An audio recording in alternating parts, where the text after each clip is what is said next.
माझं नाव संजय पाटील। मी Indian Buddhist council भारतीय बौद्ध परिषद या संस्थेचा कोषाध्यक्ष तथा इथला व्यवस्थापक आहे। आपल्याकडे बाबासाहेबांचे फार महत्त्वपूर्ण साहित्य ठेवलं आहे। 2 वर्ष 11 महिने 18 दिवस मध्ये या देशाचं संविधान टाईप झालं, त्या टायपिंग मशीनवर टाईप झालं, ती मशीन आपल्याकडे ठेवलेली आहे। बाबासाहेबांचे अस्थी इथे ठेवलेले आहेत। बाबासाहेब हायकोर्टामध्ये ॲप्रॉन घालून जायचं, ते ॲप्रॉन इथं ठेवलेलं आहे। बाबासाहेबांनी काढलेलं बुद्धाचं चित्र इथं ठेवलेलं आहे। बाबासाहेबांना म्हाताऱ्या वयामध्ये दात नव्हती, त्यांना बत्तीसी होती, ती बत्तीसी ठेवलेलं आहे। बाबासाहेबांना शुगर होतं तर ते इन्शुलिन्स इथं ठेवलेलं आहे। महाराष्ट्र गव्हर्नमेंटने इथल्या विकासासाठी 40 करोड दिले, मग 40 करोडमध्ये एक ढाचा तयार झाला आणि आजही बाबासाहेबांचे जे वस्तू आहेत 7 ते 8 वर्षापासून केमिकल ट्रीटमेंट झाल्यानंतर याची प्रतीक्षेची वाट पाहत आहे की त्या वस्तू नवीन बिल्डिंगमध्ये ठेवल्या जातात। या ट्रंक हॉलमध्ये बाबासाहेबांच्या फार महत्त्वपूर्ण साहित्य ठेवलेलं आहे। या ट्रंक हॉलमध्ये बाबासाहेब हायकोर्टामध्ये जे ॲप्रॉन घालून जायचे तो ॲप्रॉन इथे ठेवलेला आहे। बाबासाहेबांचे कोट आहेत, बाबासाहेबांचे टाय आहेत। सगळ्यात जास्त इथे वस्तू कुठल्या असतील तर बाबासाहेबांचे कपडे, आणि त्याच्यासोबत बाबासाहेबांना डायबिटीज होतं, ते इंजेक्शन घ्यायचे, तर ते इन्शुलिन्स जे घ्यायचे त्याचे इंजेक्शन इथे ठेवले आहे। बाबासाहेबांचे चष्मे इथे आहेत, बाबासाहेबांची डायरी इथे आहे। बऱ्याचशा वस्तू ज्या आपल्याला प्रेरणा देऊ शकतात त्या संपूर्ण वस्तू या ट्रंकमध्ये बंद करून ठेवल्या। एकूण किती साहित्य असेल आपल्याकडे? एकूण 1080 वस्तू आहेत। बाबासाहेबांच्या बटना जर पकडल्या तर बाबासाहेबांच्या बटना, पेन, सुई, परत त्याला हे करायचं ते रेडिओ, ह्या सगळ्या वस्तू 1080 वस्तू ठेवल्या। किती वर्षापासून हे धूळ खात आहे? आता हे 7 वर्ष झाले।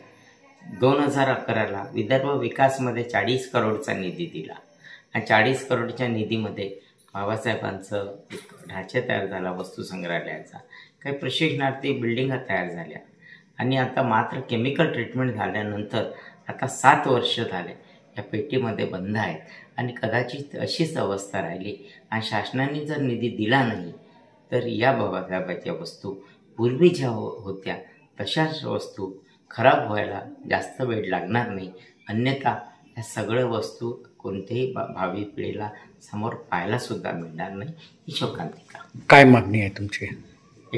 आपण 74 करोडचा जो प्रोजेक्ट सबमिट केलेला आहे तो 74 करोडचा प्रोजेक्ट मंजूर करावा आणि बाबासाहेबांच्या वस्तू संग्रहालयाच्या याला न्याय द्यावा। 40 करोड दिले, त्या 40 करोडमध्ये एक ढाचा तयार झाला, परंतु आता आपल्याला आपण 64 करोडचा एक प्रोजेक्ट सबमिट केला होता, पण तो अजूनही मंजूर झाला नाही। कारण बाबासाहेबांचा ढाचा बनला अलमारीचा, आता त्याच्यामध्ये बाबासाहेबांचे कपडे आहेत, तर त्याच्यामध्ये बाबासाहेब स्टॅच्यू बनवणं आहे, त्याच्यामध्ये सेन्सर टाकणं आहे। आपण जवळ गेलो तर बाबासाहेब आपल्याशी संवाद करतील, अशा प्रकारची आपली ती योजना होती आणि त्याच्याकरता आता निधीची गरज आहे। परंतु महाराष्ट्र शासनाने, सेंट्रल गव्हर्नमेंटने अजूनही निधी न दिल्यामुळे काम थंड बसतेत आहे। किती निधी दिला त्यांनी? आतापर्यंत 40च्या वरती दिला नाही। सेंटरने 17 करोड दिला आणि स्टेटने 40 करोड दिले। सध्या इथे काय काय डेव्हलपमेंट झालेलं आहे? इथे म्हणजे गोडबोले साहेबांचं, बाबासाहेबांचं स्वप्न होतं धम्म प्रचारक प्रशिक्षण विद्यालय। बाबासाहेब म्हणायचे इच्छुक आणि त्यागी विद्यार्थ्याला प्रवेश, त्याला सर्व धर्माबरोबर बौद्ध धर्माचे विशेषतेचं ज्ञान, त्यानंतर त्याला पांढरे शुभ्र वस्त्रगान लोकांमध्ये आणि लोकांच्या चांगल्या अभिप्रायानंतर भिक्षू संघामध्ये प्रवेश, अशा प्रकारे एक नवीनतम भिक्षू संघाची निर्मिती। म्हणजे त्या दिशेला आपण घेतलं हॉस्टेलची बिल्डिंग, टीचर कॉटेज, अनापानसाथी, मैत्रीभूमी आणि मेडिटेशन सेंटर आणि उपासक। हा जो आहे हा सायलेंट पोझिशन, आणि त्या भागाला जो आहे बाबासाहेबांचं वस्तू संग्रहालय आणि एक गेस्ट हाऊसची बिल्डिंग आणि एक ऑडिटोरियम, अशा प्रकारचं या प्रकल्पामध्ये बिल्डिंगा तयार झालेल्या आहे। फक्त बिल्डिंगा तयार झाले, मग तिथे ज्या वस्तू राहतील बाबासाहेबांच्या अलमाऱ्या, सुशोभीकरणाच्या वस्तू, हे मात्र झालेलं नाही। त्यामुळे आपण बाबासाहेबांच्या वस्तू ठेवू शकत नाही। म्हटलं तरी 2 ते 250 लोक इथे येतात आणि संडे आणि सॅटर्डे जर पकडला तर 1,500 ते 2,000च्या जवळपास इथे लोक भेटी देतात। बाबासाहेबांच्या अस्थीचं दर्शन घेतात, बाबासाहेबांचे कपडे जे ठेवलेल्या चित्रावलीमध्ये ते पाहतात आणि निघून जातात। काय मागणी आहे? महाराष्ट्र गव्हर्नमेंटला आम्ही 74 करोडचा प्रोजेक्ट सबमिट केला. तो 74 करोडपैकी कमीत कमी त्यांनी 30 करोड तरी मंजूर करून द्यावे, जेणेकरून बाबासाहेबांच्या वस्तू संग्रहालयाचं काम पूर्ण होईल आणि बाबासाहेबांच्या वस्तू तिथे राहतील आणि त्या सुरक्षित राहतील आणि येणाऱ्या भावी पिढीला बाबासाहेबांच्या वस्तू पाहायला मिळतील.